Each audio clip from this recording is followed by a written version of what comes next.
Fala, meus queridos do nono ano, tudo bem? Aqui quem fala é o professor Alexandre Lima. Estou de volta para nós darmos continuidade aos nossos estudos sobre o continente asiático. Vamos lá?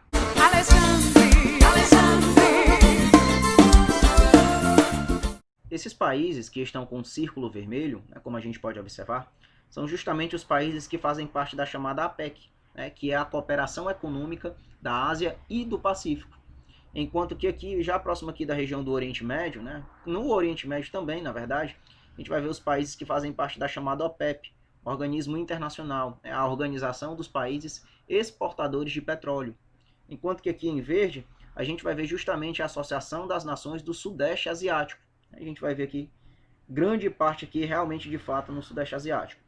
Então o que acontece, gente? Esses países, eles meio que se agregam nesses grupos, nesses blocos, como eu falei anteriormente, para fortalecer as suas economias. E agora a gente vai conhecer detalhadamente cada um desses grupos. Meus queridos, falando agora a respeito da chamada ASEAN, a Associação das Nações do Sudeste Asiático, esta vai surgir aqui em 1967, com sede em Jacarta, na Indonésia.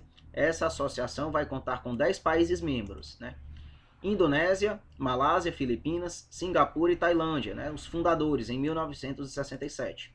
Brunei entra em 84, Vietnã em 85, Myanmar e Laos em 97 e Camboja desde 1999.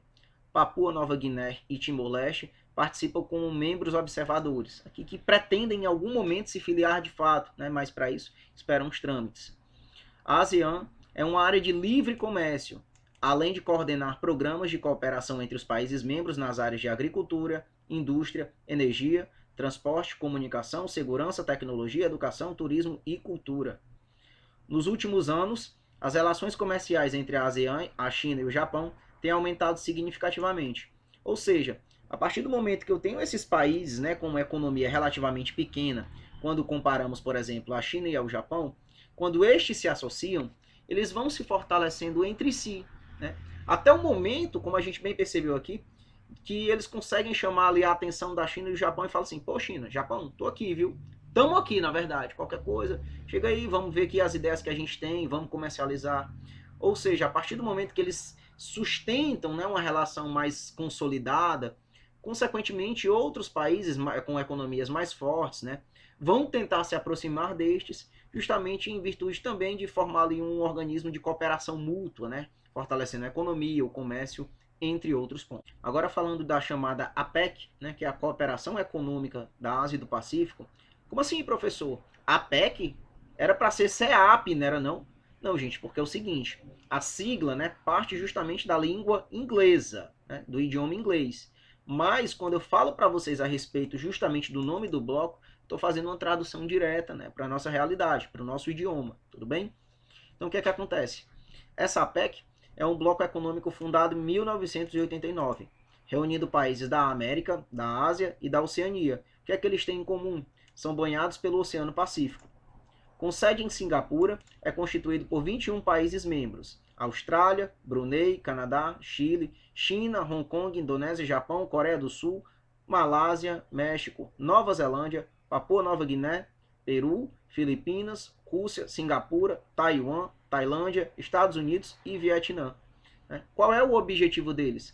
É justamente reduzir tarifas alfandegárias entre esses países, ou seja, tornar o comércio entre esses países aqui, o processo de importação desses países, de certa forma, mais barato, nesse clubinho aqui que vai reunir todos eles, formando uma área de livre comércio. Mas há dificuldades de consolidação, em razão de disputas de liderança entre as potências que integram o bloco e de diferenças socioeconômicas entre os países.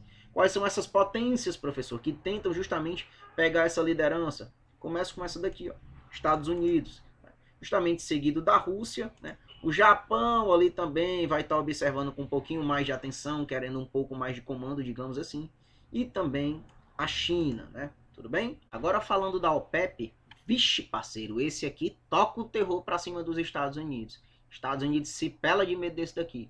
Por quê? Porque eu tô falando disso aqui, gente, países exportadores de petróleo. A Organização dos Países Exportadores de Petróleo foi criada em 1960 com o objetivo de unificar as políticas de produção e oferta do petróleo entre os países membros, e assim controlar preços de venda do produto no mercado mundial. Com sede em Viena, na Áustria, é constituída por 14 países exportadores de petróleo de diferentes continentes: Irã, Iraque, Kuwait, Arábia Saudita, Emirados Árabes Unidos, Catar, Venezuela, Equador, Líbia, Argélia, Nigéria, Angola, Guiné Equatorial e Congo. Não viu o nome dos Estados Unidos aqui não, né? Vou já te dizer por quê.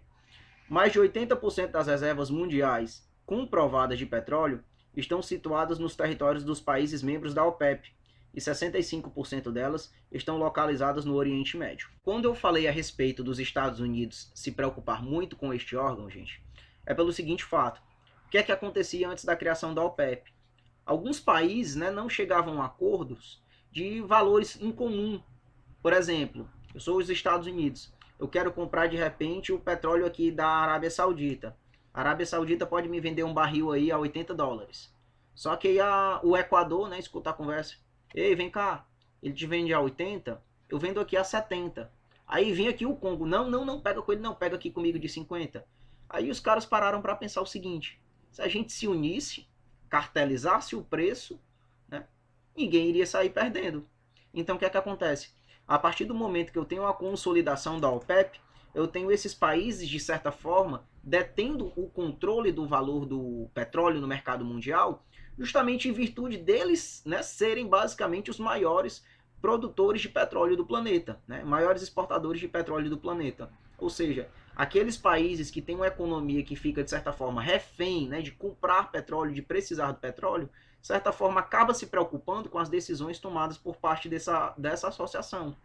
Consequentemente, né, a partir do momento que esses países estão unidos nesse bloco, eles conseguem também fazer pressões aí, barganhando, né, algumas vantagens aí no comércio mundial, tudo bem? Queridos, finalizamos por aqui a nossa aula. Façam as atividades propostas na agenda de vocês. Em caso de dúvidas, me procurem nos horários do plantão Tira Dúvidas. Até lá, um grande abraço. Fiquem com Deus e tchau, tchau.